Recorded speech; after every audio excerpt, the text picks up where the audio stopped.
The date was May 3, 2007.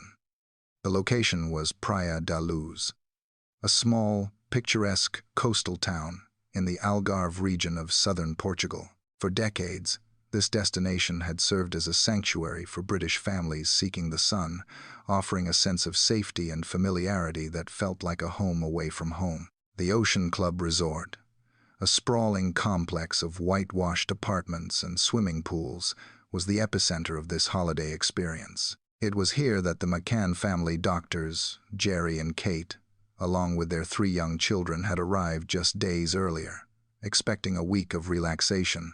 However, the events that unfolded on that Thursday evening would not only shatter their lives, but would launch one of the most extensive and expensive missing person investigations in history. The narrative of that evening began with a routine that was common for many families at the resort. The McCanns were traveling with a group of friends, collectively known later in media reports as the Tapas 7. Their arrangement was simple. The adults would dine at the resort's tapas restaurant, situated near the swimming pool, while their children slept in the nearby apartments. The distance between the dining table and apartment 5A, where Madeleine and her younger siblings were sleeping, was approximately 50 to 100 yards, depending on the route taken. It was a distance that felt safe, a distance that allowed the parents to conduct regular checks on their sleeping children every 20 to 30 minutes. According to witness statements and timelines established by investigators, the evening began normally. The children were put to bed around 7:30 in the evening. The apartment was on the ground floor, accessible via a patio door that was left unlocked to allow the parents easy access during their checks, while the front door was locked. The logic was one of convenience and perceived security within a family-oriented complex. The dinner began around 8:30 in the evening. Throughout the next hour and a half, members of the group left the table at intervals to check on the children. At approximately 9:05 in the evening, Jerry McCann conducted a check. He reported seeing all 3 children asleep and everything in order. The bedroom door was slightly ajar, just as they had left it. He returned to the restaurant, unaware that this would be the last confirmed sighting of his daughter by a family member. The timeline suggests that the critical window of opportunity for an abductor lay between this check and the next one. A friend of the family checked again, around 9:30 in the evening, but did not enter the bedroom, merely listening at the door for any sounds of distress. Hearing none, he returned to the group. The turning point of the entire investigation occurred at 10 o'clock in the evening. Kate McCann left the table to conduct her check. Upon entering the apartment, she noticed an immediate change in the atmosphere. The door to the children's bedroom, which had been left slightly open, was now wide open due to a draft. As she moved closer to close it, the draft slammed it shut. Puzzled, she opened the door and looked into the room. The twins were sleeping soundly in their travel cots. However, the bed where Madeleine had been sleeping was empty. Confusion rapidly turned to panic. Kate noticed that the window was open and the external shutters were raised, a physical impossibility for a small child to achieve on her own. The realization struck with devastating force. She ran back to the restaurant, delivering the news that would headline global broadcasts for the next decade. Madeleine is gone. The immediate aftermath was chaotic. The staff of the Ocean Club and the vacationing group began a frantic search of the complex. They called out her name, checking the swimming pools, the roads, and the surrounding scrubland. The local police, the Guardia Nacional Republicana, were summoned.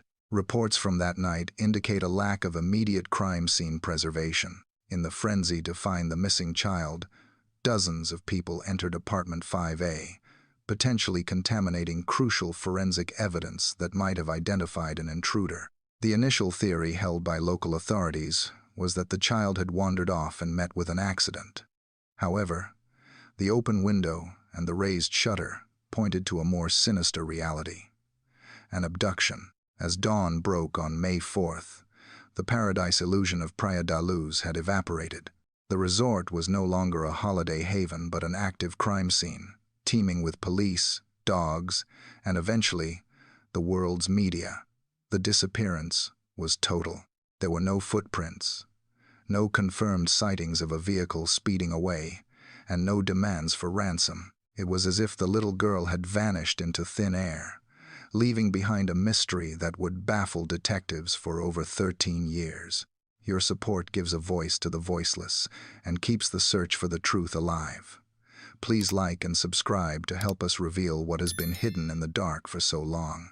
Stay with us, because you won't believe the chilling secrets we are about to uncover inside the prime suspect's lair. While the world's attention was fixed firmly on the parents and the immediate vicinity of the Ocean Club, a parallel narrative was unfolding in the shadows, one that would not come to light for more than a decade. The investigation initially focused on the theory of a stranger passing through, or even the parents themselves, but significant intelligence gathered years later shifted the focus to a local resident. This individual was not a tourist, nor was he a transient passing through for a single night. He was a man who had embedded himself into the fabric of the Algarve's underbelly. German authorities later identified this man as Christian B., a 43-year-old German national. In 2007, he was 30 years old and living a chaotic, drifting existence just outside Praia da Luz. His residence was a rundown farmhouse located approximately 2 miles from the Ocean Club resort, a distance that could be covered in a matter of minutes by car. Retrospective analysis of his life reveals a man who operated on the fringes of society, surviving through a combination of odd jobs, drug dealing, and theft. Christian B. was familiar with the layout of the holiday resorts. Police records indicate that between 1995 and 2017, he moved frequently between Germany and Portugal. During his time in the Algarve, he developed a reputation among his associates as a petty criminal who specialized in burglary. He knew that tourists left valuables in their apartments. He knew the security was often lax, and most disturbingly, he knew how to enter and exit these properties without being detected. The profile developed by crime analysts paints a picture of a man who was essentially invisible to the wealthy British tourists. He was merely part of the background scenery, perhaps a mechanic fixing a car or a local lingering at a bar. He did not stand out, which was his greatest asset. However, beneath this unremarkable exterior lay a history of severe criminal behavior. He was not just a thief. He had a record of convictions in his home country for offenses involving vulnerable individuals and theft, indicating a pattern of escalating criminal behavior. In the days leading up to May 3rd, Christian B. was active in the area. Phone records, which would later become the cornerstone of the German investigation, placed his device in the immediate vicinity of the Ocean Club on the night of the disappearance. Specifically, his mobile phone connected to a cell tower that serviced the resort between 9 o'clock and 10 o'clock in the evening, the exact hour the 3-year-old girl was taken. This was not a vague location. The data was precise enough to place him within the sector of the crime scene during the critical window. Furthermore, investigators discovered that he had access to multiple vehicles, allowing him to move swiftly and discreetly. One vehicle of interest was a distinctively colored camper van, a Volkswagen T3 Westphalia. This van served as a mobile home, allowing him to live off the grid and transport items or people without drawing attention. It was a vehicle that blended into the surfer culture of the Portuguese coast, yet it provided a private, enclosed space that was entirely under his control. The investigation into Christian B. suggests that he viewed the holiday resorts not as places of leisure, but as hunting grounds. His escalating fantasy, as described by criminal profilers, involved a desire for dominance and control. While he started with theft, stealing cash and electronics from holiday homes, the psychological threshold for entering an occupied dwelling had already been crossed. The leap from stealing property to stealing a person is significant, but for a predator with his specific psychological makeup, it was a plausible progression. He remained in the area, continuing his daily life, driving his camper van, and potentially watching the chaos he had caused unfold. He was the man who was always there, the shadow in the Algarve that no one noticed until it was far too late. The proximity of his residence and his confirmed presence at the scene created a compelling circumstantial case that he was the primary architect of the tragedy that befell the McCann family. The investigation into the suspect, identified as Christian B., required detectives to reconstruct a timeline spanning more than 2 decades. Between 1995 and 2017, the German national established a transient yet persistent presence in the southern region of Portugal. While the Algarve is celebrated globally for its golden beaches and tourism, police intelligence paints a darker picture of the life Christian B. cultivated beneath this sunny exterior. He was not merely a drifter passing through. He was an individual who had deeply embedded himself into the local infrastructure, albeit on its criminal fringes. During his years in the region, Christian B. survived through a patchwork of illicit activities. Intelligence reports detail a lifestyle funded by small-scale drug dealing and a series of thefts. However, it was his method of operation regarding property crimes that retrospectively alerted profilers to the danger he posed. He did not target random dwellings. He specifically focused on holiday accommodations, villas, apartments, and hotels frequented by tourists. This choice of target suggests a predator who was acutely aware of the transient nature of the population. He understood that tourists were often relaxed, perhaps less vigilant about security, and possessed high-value items that could be easily converted into cash. What initially appeared to local law enforcement as a string of petty burglaries is now viewed by criminal psychologists as evidence of an escalating pattern. In the early years, the break-ins were primarily motivated by financial gain. He would enter empty properties, seizing electronics or jewelry. However, over time, the nature of these intrusions reportedly shifted. The suspect began to demonstrate a willingness to enter properties that were occupied. This transition from burglary of an empty home to entering a space where people were sleeping marks a critical psychological threshold. It indicates a diminishing fear of confrontation and a growing sense of arrogance regarding his ability to evade capture.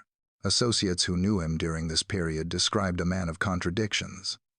To some, he appeared to be a carefree surfer, living an alternative lifestyle in his camper van. To others, specifically those within his criminal circle, he displayed a volatile temperament and a detachment from social norms. There were incidents where his friendly mask would slip, revealing a coldness that unnerved those around him. He was described in police interviews as arrogant, often boasting about his ability to outsmart authorities. This arrogance was not unfounded. For years, despite his frequent brushes with the law for minor offenses, his more severe predatory behaviors went undetected. The geography of his crimes is also significant. He did not operate in distant towns. His activities were concentrated in the very areas where families like the McCanns would later vacation. He walked the same promenades, frequented the same bars, and drove the same roads. The warning signs were present in the police blotters, reports of intruders in holiday villas, unexplained thefts, and a lingering sense of unease among some residents. But the dots were never connected. Christian B. was a known entity to the local police for minor infractions, yet the true depth of his criminality remained a hidden current, flowing just beneath the surface of the resort town's daily life. To fully understand the threat level that existed in Praia da Luz in 2007, investigators had to look back 2 years prior, to a crime committed in 2005. This incident, which remained unsolved for over a decade, serves as a terrifying precursor to the disappearance of the 3-year-old British girl. It demonstrated that a dangerous offender was operating within the community, one whose impulses were driven by a need for total domination and cruelty. The victim was a 72-year-old American woman living in Praia da Luz. Her home was located only a short distance from the Ocean Club resort, emphasizing the tight geographic focus of the suspect's activities. One evening, she became the target of a brutal home invasion. The assailant entered her property, but unlike a typical burglar seeking quick cash, his objective was clearly the occupant herself. The encounter that followed was described by prosecutors as a severe and prolonged assault, an act of violence designed to humiliate and terrify. The details of the attack, as revealed in later court proceedings, highlighted the perpetrator's sadism. He did not simply assault the woman and flee. He remained in the residence for hours. He restrained the victim, subjecting her to a terrifying and prolonged ordeal that left permanent psychological scars. This duration indicates a perpetrator who felt comfortable and in control, someone who was not panicked but rather methodical in his abuse. It was a display of power over a vulnerable individual who could not defend herself. Crucially, forensic analysis of the suspect's later seized possessions revealed that he had filmed the attack. This act of recording the crime is a significant marker for criminal profilers. It suggests that the motivation was not solely the act itself, but the ability to relive the dominance he exerted over his victim.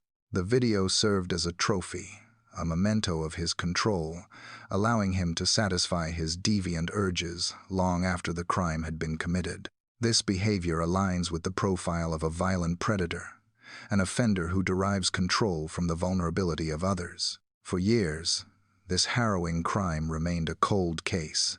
The assailant had vanished into the night, leaving no immediate DNA match in the local databases at the time. The victim survived, but the psychological scars were permanent. She provided a description, but without a specific suspect to link it to. The investigation stalled. It was not until technological advancements in DNA profiling were applied years later that authorities were finally able to match the evidence from the scene to Christian B. The realization that this man who was capable of such calculated brutality against an elderly woman was living freely in the same small town 2 years later is a pivotal point in the narrative. It reframes the context of the 2007 disappearance. The resort was not merely dealing with an opportunistic thief.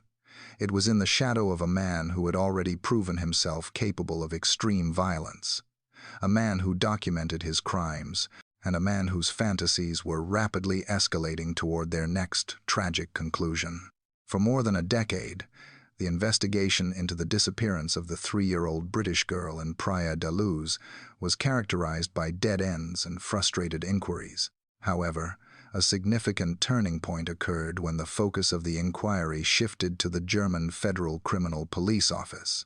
Unlike previous leads that relied heavily on eyewitness testimony, which is notoriously unreliable, the German investigators turned their attention to cold, hard data, telecommunications records. It was within these digital archives that they discovered what prosecutors now consider to be the smoking gun of the case. The breakthrough centered on a specific mobile phone number that had been active in the Algarve region during 2007. Through meticulous forensic analysis of historical cell tower data, investigators were able to isolate a device attributed to Christian B.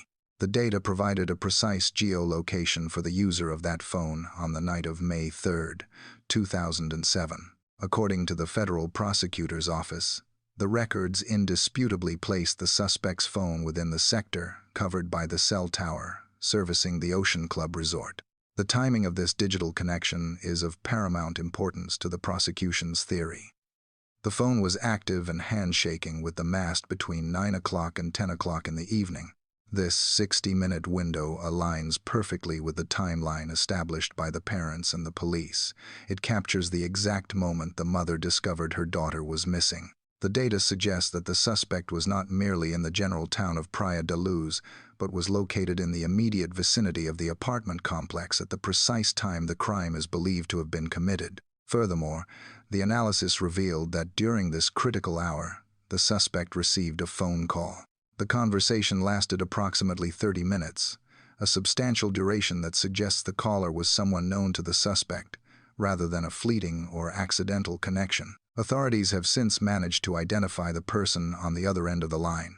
This individual is now considered a key witness, someone who unknowingly spoke to the prime suspect while he was allegedly standing just yards away from the scene of the abduction. This piece of evidence fundamentally changed the trajectory of the case.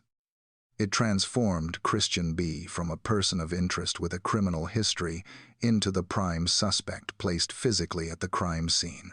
The mathematical certainty of cell tower triangulation provided the objective link that had been missing for 13 years, challenging the alibis and silence that had previously shrouded the events of that night. While the mobile phone data established the suspect's presence, the investigation into his transport logistics painted a disturbing picture of his movements in the hours and days immediately following the disappearance.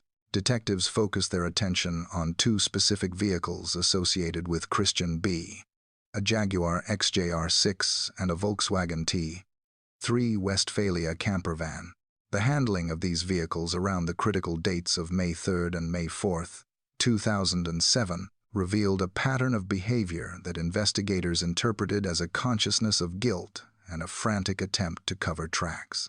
The Jaguar, a luxury saloon car with German license plates, was a vehicle the suspect had been seen driving frequently in the weeks leading up to the abduction. However, records from the Portuguese Vehicle Registration Authority show a sudden and suspicious administrative change. On May 4th, 2007, the very day after the 3-year-old girl vanished, and the world's media began to descend on Praia da Luz, Christian B. re-registered this vehicle. He transferred the ownership to an acquaintance in Germany, despite the car still being physically located in Portugal. Investigators argue that this bureaucratic maneuver was not a coincidence. The timing suggests an urgent desire to distance himself from the vehicle, possibly because he feared it had been spotted by witnesses or captured on CCTV near the Ocean Club. By legally dissociating himself from the car less than 24 hours after the crime, he was effectively attempting to erase a physical link between himself and the events of the previous night. Simultaneously, the focus shifted to the camper van. This vehicle was described as his home on wheels, a distinctive beige and white van that allowed him to live a transient lifestyle. It provided him with the ability to move discreetly between regions, parking in remote areas without drawing attention. For a perpetrator, such a vehicle offers a terrifying advantage: a secure, private space that can be moved immediately after a crime is committed. The camper van became a central piece of the forensic puzzle, as it represented the means by which a child could be transported out of the resort area undetected. Shortly after the disappearance, Christian B. abandoned his life in the Algarve. He left behind the farmhouse where he had been living and returned to Germany. This abrupt departure, coinciding with the massive police operation in Portugal, fits the profile of a suspect fleeing the hot zone. He did not return to the Algarve to assist in the searches or to continue his life there. Instead, he retreated to Northern Europe, taking his secrets with him. The combination of the re-registered Jaguar and the mobile camper van provided a clear narrative of a man who had the means to commit the crime and the calculated intent to vanish before the net could close in. Following his sudden departure from Portugal in 2007, the suspect, known as Christian B., did not vanish into obscurity. Instead, he relocated to the German city of Brunswick, where he began to construct a new life that appeared, on the surface, to be entirely mundane. Investigators tracing his movements during this period found that he reintegrated himself into society with alarming ease, operating a small business and interacting daily with the local community. Upon settling in Brunswick, Christian B. opened a kiosk, a small convenience store, often found in German neighborhoods. To the casual observer, he was simply a local shopkeeper, a man trying to make a living selling snacks, drinks, and newspapers. However, a retrospective analysis of the kiosk's location sent a chill through the investigative team. The shop was situated directly adjacent to a local school and a kindergarten. This proximity was not coincidental in the eyes of profilers.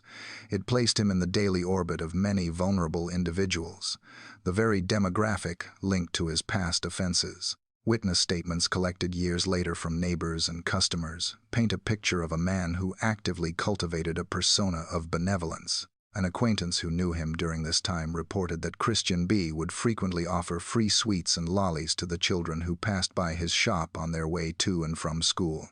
To the parents and teachers, this behavior likely appeared as a gesture of kindness from a friendly local business owner. In reality, investigators believe this was a calculated strategy to lower the defenses of those around him, a tactic often employed by predatory individuals to gain trust and access. While he projected the image of the friendly kiosk owner by day, his private life revealed a deeply disturbing parallel reality.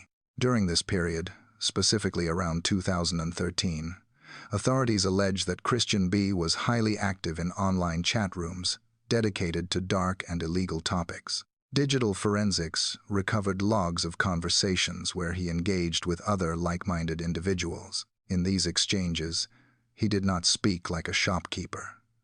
He spoke with the voice of a man obsessed with control and containment. One specific line of inquiry focused on his discussions regarding a property he was renting. According to an insider who spoke to the media, Christian B. openly fantasized about constructing a secure, underground structure. He referenced notorious cases of captivity, such as the notorious case in Austria, where a victim was held prisoner for decades. He reportedly spoke of lining a cellar with heavy plates to soundproof it and create a secure, hidden environment. These were not merely idle thoughts. They were detailed plans discussed with a frightening level of intent. The juxtaposition between his public and private lives in Brunswick is stark. On the street, he was the man handing out candy to school children, a fixture of the neighborhood who waved to parents. Online and in the privacy of his home, he was allegedly documenting plans regarding abduction and long-term captivity. He spoke of capturing a victim and holding them for days, a phrase that suggests a desire for prolonged possession rather than a momentary act. For the community in Brunswick, the revelation of who had been running the local kiosk was a shock. They had unknowingly harbored a man whom prosecutors would later identify as a prime suspect in a high-profile murder investigation. The realization that the safety of their neighborhood had been an illusion and that a predator had been operating just meters away from their children's classrooms left a lasting sense of unease.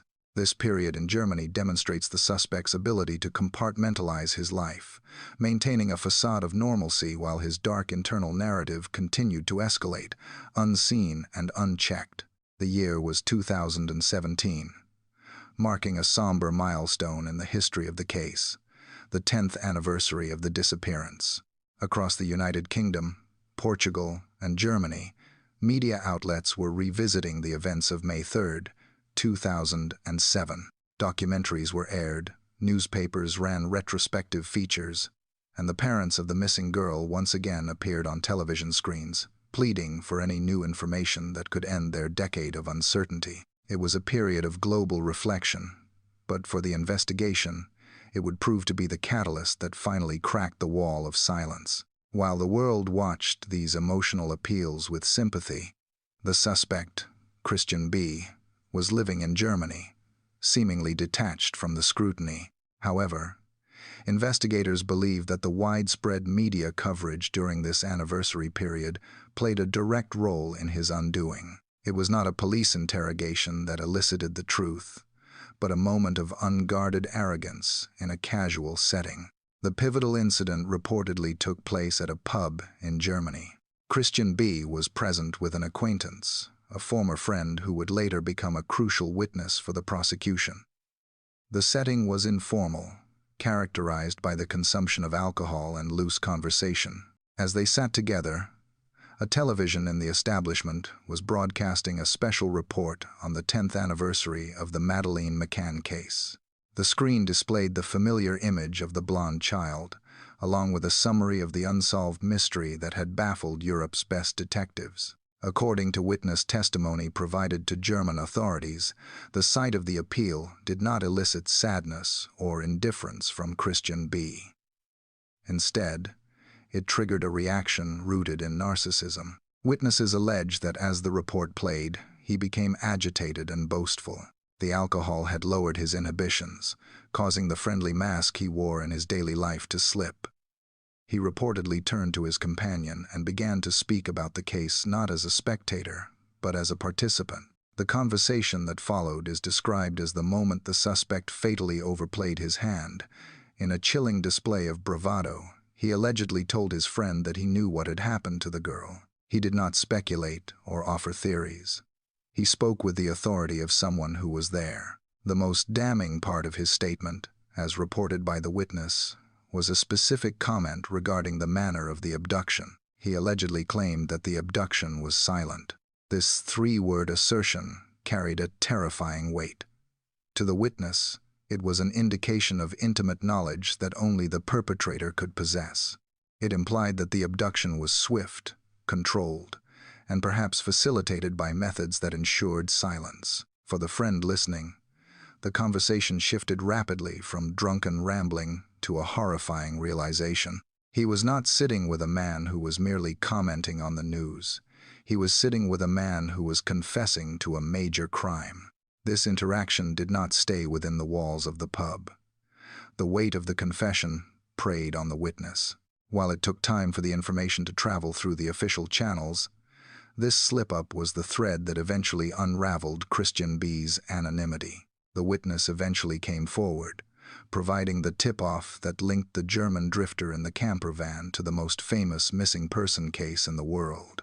For the investigators, this dark confession was the piece of the puzzle that contextualized all the other circumstantial evidence. It explained his presence in Portugal, his sudden departure, and his history of similar crimes. It confirmed the psychological profile of an offender who was not only capable of the act, but was arrogant enough to believe he would never be caught. The 10th anniversary, intended to keep the memory of the child alive, had inadvertently succeeded in flushing out her alleged abductor. It was his own voice, raised in a moment of drunken pride, that finally betrayed him. The investigation into Christian B reached a critical juncture when federal police in Germany secured a warrant to search a property that would ultimately yield the most damaging physical evidence of the entire inquiry. The location was a desolate, abandoned factory site in the glorious quiet of the German countryside, a place that the suspect had used as a residence and a storage facility during his time back in his home country.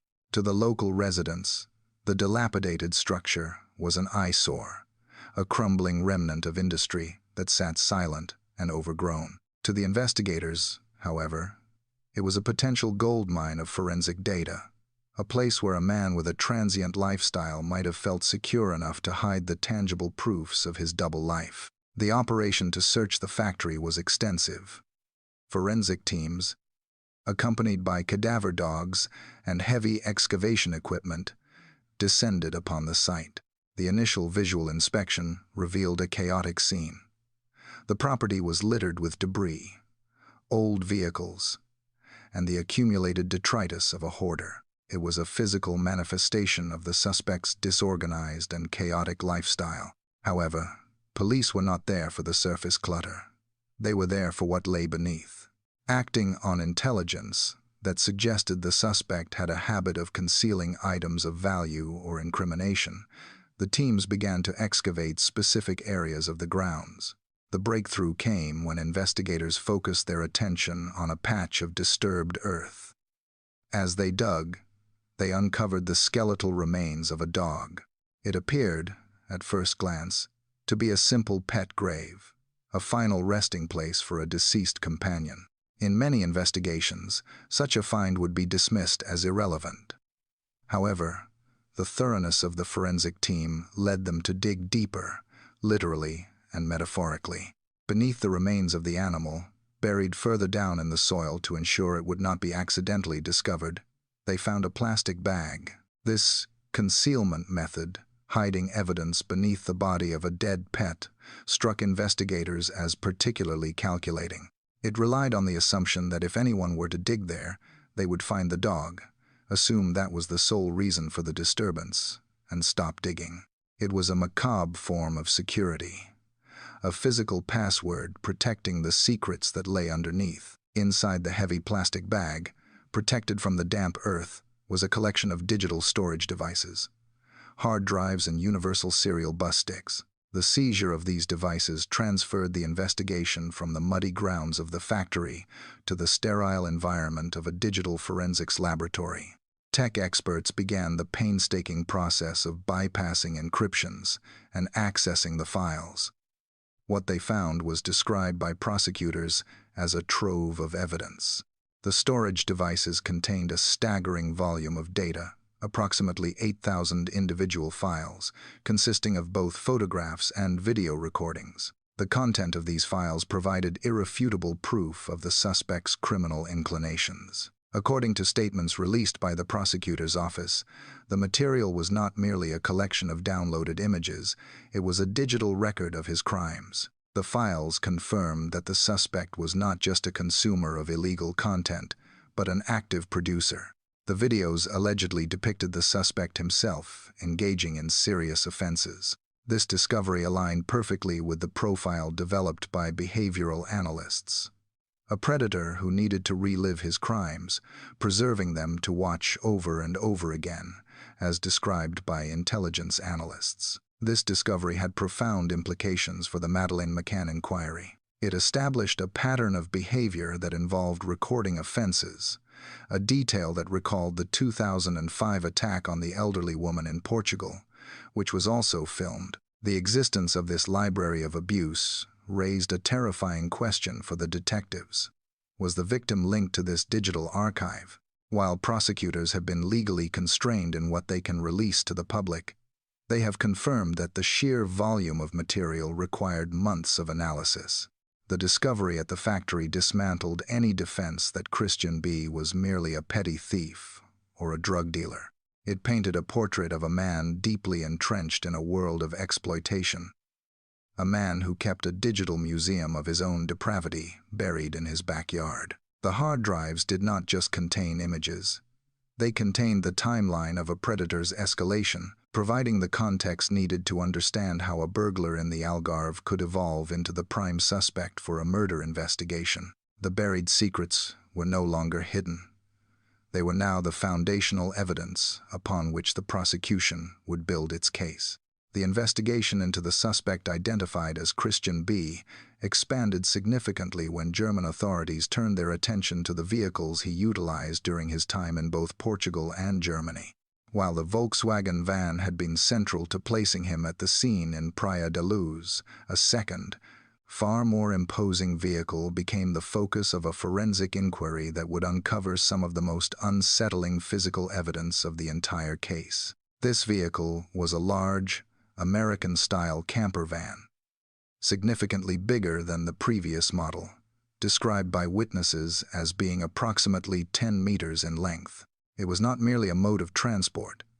It was a mobile residence that provided the suspect with total autonomy and privacy, allowing him to create a controlled environment wherever he chose to park. When police seized this massive vehicle, they treated it as a primary crime scene.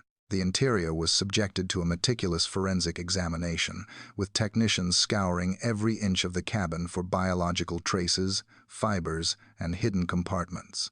The investigation was driven by the theory that a predator who lives a transient lifestyle often uses their vehicle not just for travel, but as a secure location to commit offenses and to store the illicit gains of their crimes. It was during this exhaustive search that investigators made a discovery that provided a chilling insight into the suspect's internal world. Hidden within the camper van, officers found a collection of clothing that did not belong to the suspect. Specifically, they discovered multiple items of clothing that did not belong to him.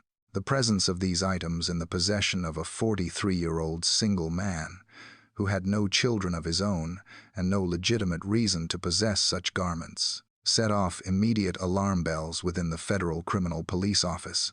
In the context of a criminal investigation involving missing persons, the discovery of children's clothing is rarely accidental. It is often interpreted by behavioral analysts as the collection of trophies. Criminal psychology suggests that offenders who commit crimes against the vulnerable often retain items belonging to their victims. These objects serve a dark purpose. They allow the offender to relive the events long after they have occurred. The swimsuits found in the camper van were not merely fabric. To the investigators, they represented potential victims. Each item raised a terrifying question. Who did these belong to? And what had happened to the individuals who once owned them? The discovery suggested that the suspect was not a one-time offender, but someone who had potentially engaged in a series of predatory acts over a sustained period. The forensic team cataloged these items with extreme care, launching a cross-border effort to identify their origins. The swimsuits were checked against the descriptions of clothing worn by known missing children across Europe, including the 3-year-old British girl who vanished in 2007. While prosecutors have been cautious about confirming whether any specific item has been definitively linked to the Madeleine McCann case, the mere existence of this collection strengthened the circumstantial case against Christian B. It demonstrated a pattern of interest and behavior that aligned terrifyingly well with the profile of the man who abducted the girl from the Ocean Club. For the parents of the missing girl, and indeed for the families of other missing children, this development was a double-edged sword. On one hand, it provided a tangible lead, a physical object that could potentially yield DNA or other forensic links. On the other hand, it was a source of profound psychological torment. The idea that a stranger had been driving across Europe with the clothing of children stored in his vehicle added a layer of horror to an already tragic narrative. It forced them to confront the reality that their daughter might have been part of a wider, more depraved pattern of behavior than previously imagined. The American camper van itself became a symbol of the investigation's complexity. It represented the suspect's ability to move unseen, to cross borders without scrutiny, and to maintain a secret life behind the curtains of his mobile home. The trophies found inside were not just evidence of theft. They were viewed by the prosecution as the souvenirs of a predator who felt safe enough in his arrogance to keep the proof of his crimes within arm's reach. As the news of this discovery broke, it underscored the scale of the challenge facing the police. They were not just looking for one missing child, but potentially attempting to unravel the fates of multiple victims whose silent testimonies were hidden in the cupboards of a camper van. As the investigation into the suspect identified as Christian B. deepened, authorities in Germany began to look beyond the borders of Portugal. The discovery of the items in the camper van and the digital evidence buried at the factory forced detectives to confront a terrifying hypothesis: that the disappearance of the 3-year-old British girl in 2007 was not an isolated tragedy. This realization prompted a comprehensive review of cold cases across Europe, leading investigators to a hauntingly similar disappearance that occurred on German soil years later. The focus of this expanded inquiry centered on the case of a young German girl named Inga Gericke. In May of 2015, Inga was visiting a remote forest institution in Wilhelmshof, located in the state of Saxony-Anhalt, with her family.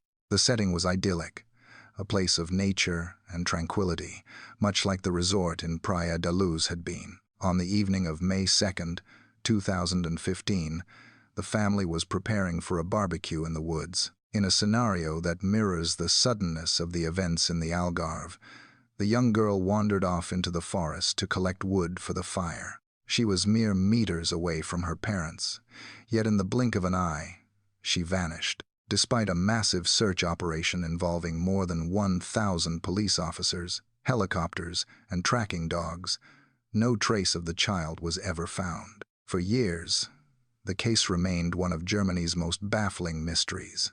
However, the emergence of Christian B. as a prime suspect in the Madeleine McCann case caused investigators to re-examine the files surrounding Inga's disappearance with fresh eyes. The parallels between the two cases were too significant to ignore, suggesting a modus operandi that was consistent with the profile of the suspect they now had in custody. The first point of convergence was the timing.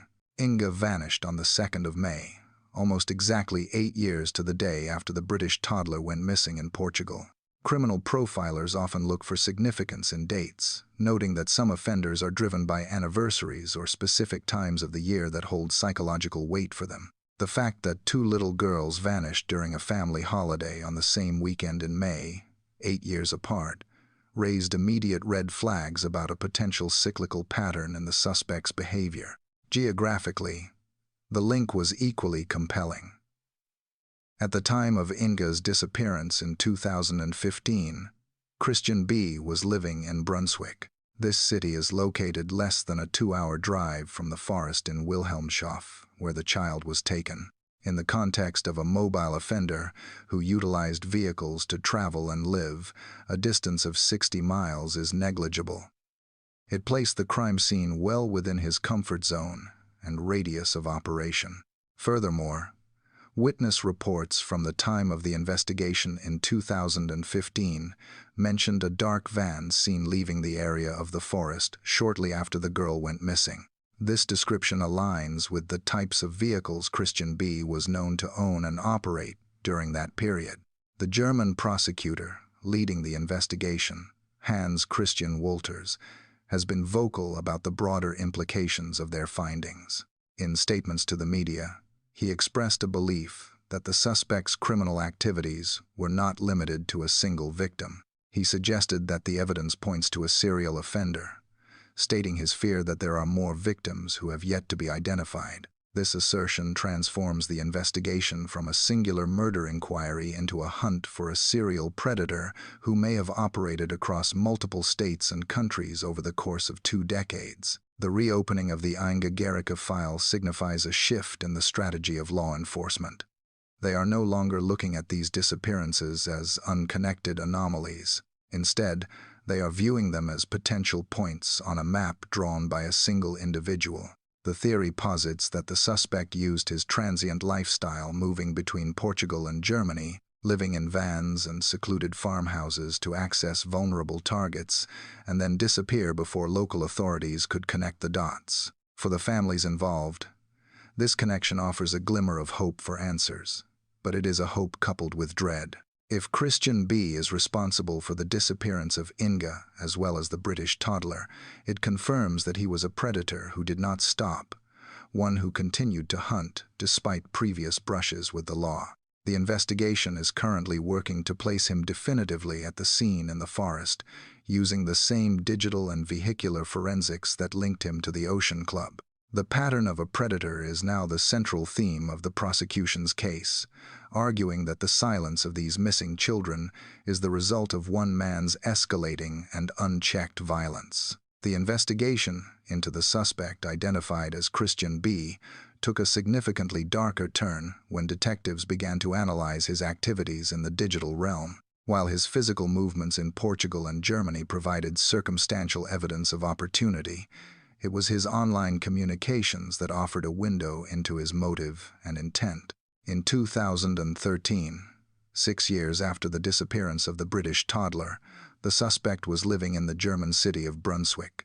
During this period, intelligence agencies discovered that he was a prolific participant in encrypted chat rooms dedicated to individuals with deviant and predatory interests. The transcripts recovered from these digital exchanges are considered by prosecutors to be some of the most disturbing evidence in the entire case file. They reveal a man who was not merely fantasizing about potential crimes in the abstract, but who was actively discussing the logistics of abduction and long-term captivity.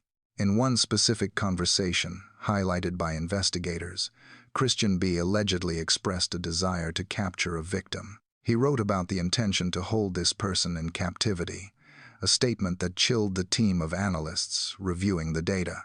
This specific phrasing suggests a motivation that goes beyond a momentary impulse. It indicates a desire for possession, control, and a prolonged period of dominance over a victim. Furthermore, the chat logs revealed a deep fascination with the architecture of imprisonment.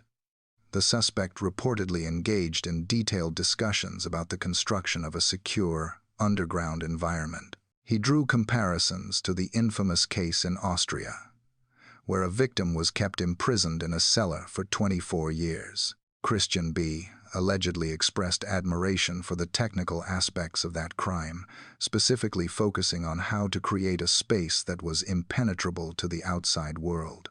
He spoke of lining a room with heavy plates and reinforced materials. The primary purpose of this construction, according to his own writings, was to ensure that the space was completely isolated. This detail is particularly harrowing for investigators because it speaks to a high level of premeditation. A predator who plans for soundproofing is a predator who expects his victim to attempt to raise the alarm. It indicates that he was preparing for a scenario where he could inflict distress without fear of detection by neighbors or passers-by. These conversations were not isolated incidents, but part of a consistent pattern of communication. He discussed the methodology of transport, referencing the use of vehicles that could conceal a person, a detail that aligns with his ownership of the large camper van and the Jaguar in Portugal. The scenarios he described online were a blueprint for a targeted crime. The abduction of a vulnerable person, the secure transport to a prepared location, and the total isolation of the victim for the gratification of the offender. Psychological profilers analyzing these logs noted that the suspect appeared to derive a sense of power from the planning phase itself. He wrote about documenting his actions, stating that he would record exactly what he did to his victims. This aligns with the evidence found on the hard drives at his factory, where video files were discovered. It suggests that for Christian B., the crime was a performance that needed to be preserved, allowing him to revisit the power dynamic whenever he chose. The dungeon fantasy provides a terrifying context for the disappearance of the 3-year-old girl in Praia da Luz. If the suspect had been harboring these desires in 2007, it offers a plausible theory as to why no trace of the child was ever found. It suggests that her abduction was not a panic-induced event that went wrong, but a cold, calculated extraction designed to fulfill a long-held desire for a captive. The chat logs from 2013 serve as a retrospective confession of intent, proving that the man living in the camper van had the mindset, the means, and the motivation to carry out the very crime the world had been trying to solve for over a decade. On June 4, 2020, the trajectory of the 13-year investigation into the disappearance of Madeleine McCann underwent a seismic shift. For more than a decade, the official stance of the Metropolitan Police in London and the authorities in Portugal was that the case remained a missing person inquiry. The prevailing hope, however fragile, was that the child might still be alive, perhaps living under a different identity elsewhere in the world. That hope was brutally confronted by a press conference held in the city of Braunschweig, Germany, which delivered a verdict that the world had dreaded since 2007. The press briefing was led by Hans Christian Wolters, the public prosecutor for Braunschweig. His demeanor was grave as he addressed the assembled international media. He did not speak of a missing child, he spoke of a murder investigation. In a statement that was broadcast globally, he announced that his office was investigating a 43-year-old German national on suspicion of murder. The suspect, identified publicly as Christian B., was currently serving a prison sentence for unrelated offenses, but the authorities were now formally linking him to the disappearance of the British toddler. The most devastating moment of the conference came when Prosecutor Wolters addressed the status of the victim. He stated with stark clarity that the investigators are assuming the girl is deceased. This was not a speculation based on the passage of time. It was a conclusion drawn from specific, classified evidence gathered by the Federal Criminal Police Office. Wolters emphasized that while they did not have the physical remains of the child, no body had been recovered. The evidence they possessed was sufficient to lead them to the conclusion that she had been killed shortly after her abduction. The nature of this evidence became a subject of intense scrutiny and speculation. When pressed by journalists on how they could be so certain without a body, Wolters remained steadfast but guarded. He explained that revealing the specific details of the evidence would jeopardize the ongoing investigation and potentially give the suspect insight into what the police knew. However, he confirmed that the evidence was strong and concrete. This announcement created a complex diplomatic and legal situation. While the German authorities were treating the case as a homicide, the British police continued to treat it as a missing person case due to the lack of definitive forensic proof of death. This divergence highlighted the different legal thresholds in each country. For the German prosecutors, the digital footprint, The confessions to associates and the timeline were enough to proceed with a murder inquiry. They were convinced that the suspect had taken the life of the child, and their focus had shifted entirely from rescue to justice. The prosecutor made a direct appeal to the public for information. He acknowledged that, while they had a prime suspect and compelling evidence, they were still missing the final pieces of the puzzle to secure a conviction in court. He asked for anyone who knew Christian B. during his time in the Algarve, specifically between 2007 and 2017, to come forward. He specifically requested information regarding the two vehicles, the Jaguar and the camper van, and two specific mobile phone numbers used by the suspect. The strategy was clear. They needed a witness who could place the suspect and the victim together, or someone to whom the suspect might have confided the details of the crime, just as he had done in the bar in 2017. For the parents of the missing girl, the German prosecutor's verdict was a crushing blow.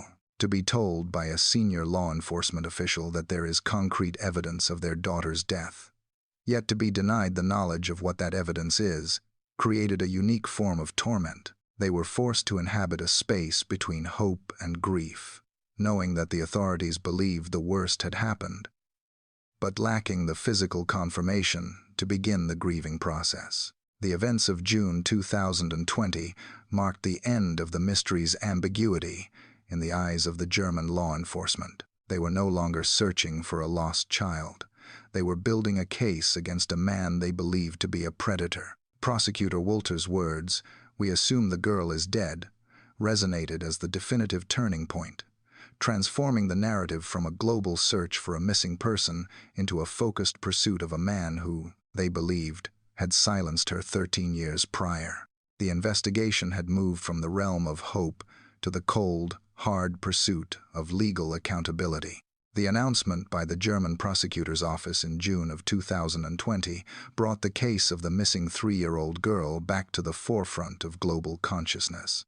But for her parents, Kate and Jerry McCann, it introduced a new and particularly cruel phase of their long ordeal. For 13 years, they had lived with the absence of their daughter, fueled by the faint but persistent hope that she might still be alive. However, the communication from the German authorities sought to extinguish that hope, replacing it with an assertion of finality that was devastating in its content, yet agonizingly vague in its detail. The core of this agony lay in the specific nature of the information provided to the family. The prosecutors in Braunschweig took the unusual step of writing directly to the parents to inform them that they had concrete evidence that their daughter was deceased. This was not a supposition based on the statistical unlikelihood of survival after so much time. It was, according to the officials, a conclusion based on material facts gathered during the investigation into Christian B. However, due to the ongoing nature of the inquiry and the need to protect the integrity of the potential prosecution, the authorities refused to reveal exactly what that evidence was. This refusal created a paradoxical and tormenting reality for the family. They were being asked to accept the death of their child based on the word of law enforcement, without being shown the proof that would allow them to process that loss. In the world of criminal justice, this is a rare and harrowing position for victims' families. Usually, a confirmation of death is accompanied by the recovery of a body or undeniable forensic traces. In this instance, the parents were left in a void, holding a letter that confirmed their worst fears, while simultaneously denying them the answers to how and why. The psychological toll of this ambiguity was highlighted by the intervention of another mother who understood this unique form of pain. Carrie Needham, whose son Ben vanished on the Greek island of Kos nearly 3 decades prior, reached out to the McCanns. The bond between these families is forged in a shared tragedy that few others can comprehend: the ambiguous loss of a child where there is no body to bury and no crime scene to grieve over. In a poignant exchange of correspondence, Kate McCann had previously written to Carrie Needham, expressing a solidarity that transcended their individual cases. She wrote of the painful information that only another parent in their position could truly understand. This connection became vital again in light of the German developments.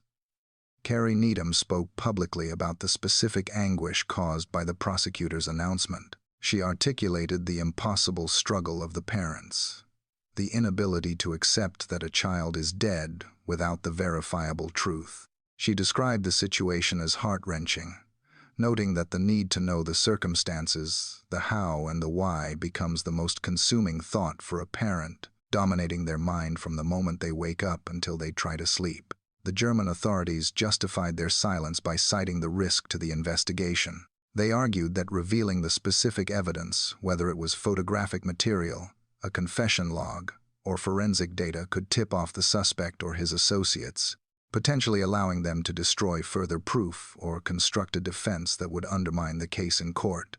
While legally sound, this strategy placed the emotional burden entirely on the family. They were forced to wait in a state of suspended animation, knowing that a file existed in a German police station that contained the truth about their daughter's fate, yet being barred from seeing it. While the German team was adamant that the case was a murder inquiry, the Metropolitan Police in London continued to classify it as a missing person investigation. This lack of a unified conclusion added to the confusion and distress. The parents were caught between two official narratives, one that said there was still hope, and one that said it was time to grieve. The agony of the unknown is not just about the lack of a conclusion. It is about the powerlessness of the survivors. The suspect, Christian B., remained in a prison cell, shielded by his legal right to silence. He held the answers that could end the family's nightmare, yet he refused to speak. The prosecutors held the evidence that could prove the truth, yet they refused to share it. The parents were left in the middle, trapped in a nightmare they cannot wake up from. As described by Carrie Needham, they were forced to navigate a world where they were told their daughter was gone, but without the final piece of the puzzle that would allow them to say goodbye. It was a torture of uncertainty, a grief that could not fully begin because the story had not fully ended. As the investigation into the disappearance of the 3-year-old British girl enters its second decade, the global public is left grappling with a complex legal paradox. The German authorities have publicly identified their prime suspect, a man they are convinced is responsible for the abduction and death of the child. They possess a compelling collection of circumstantial evidence, telecommunications data placing him at the scene, vehicle records indicating a desire to flee, and a history of similar predatory behavior. Yet, despite this accumulation of facts, the final step, bringing formal charges for this specific crime, remains agonizingly out of reach. The current state of the case rests on the need for what investigators call the final puzzle piece. While the mobile phone data proves that Christian B. was within the range of the Ocean Club resort between 9 o'clock and 10 o'clock in the evening on May 3, 2007, it does not provide a visual confirmation. It places a device at the scene. But to secure a murder conviction in a court of law, prosecutors ideally require a witness who can place the man himself at the apartment complex during that critical 60-minute window. The prosecutor leading the inquiry, Hans Christian Wolters, has been transparent about this hurdle. In interviews with international media, he has alluded to the existence of material evidence that convinces his team of the suspect's guilt. However, without a body or a confession to the police, the threshold for a trial is incredibly high. The investigation is now a global appeal for that one missing link. A tourist who might have taken a photograph in the background of which the suspect appears, or a local resident who saw a man matching his description loitering near the apartments, but never came forward because they did not realize the significance at the time. The urgency of this appeal is driven by the legal realities of the justice system. The suspect is currently incarcerated for other serious offenses, but prison sentences are finite. There is a palpable sense of a race against time. Investigators are working tirelessly to solidify the case before the suspect could potentially be released, or before the statutes of limitations in various jurisdictions complicate the legal process. The goal is to ensure that if and when he faces a judge, the case is watertight, leaving no room for the reasonable doubt that defense attorneys would inevitably exploit. For Kate and Jerry McCann, This phase of the investigation represents the final, terrible truth they have sought for so long. They have moved from the frantic search of 2007 to the hollow waiting game of the present day. The narrative has shifted from "where is she?" to "can we prove who took her?" The psychological weight of this transition is immense. They are no longer fighting to find a lost child. They are fighting for the historical record, ensuring that the person responsible is named and held accountable, so that their daughter is not just another unsolved statistic. The contrast at the heart of this tragedy remains as stark today as it was when the story first broke. On one side is the face of innocence, the image of the missing daughter, frozen in time, a symbol of vulnerability that touched hearts around the world. On the other side is the face of the suspect, a 43-year-old career criminal with a documented history of exploiting the weak.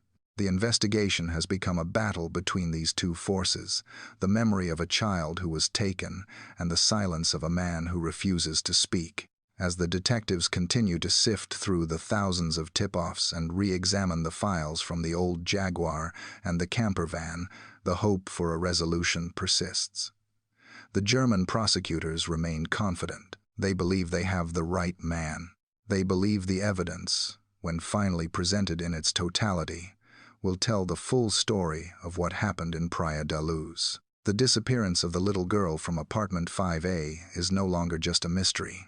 It is a case pending judgment.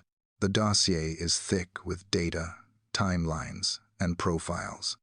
All that remains is for the final witness to step out of the shadows, or for the final piece of forensic science to unlock the last secret. Until then, the shadow in the Algarve remains, and the parents wait, hoping that the wheels of justice, however slow, will finally turn for their daughter.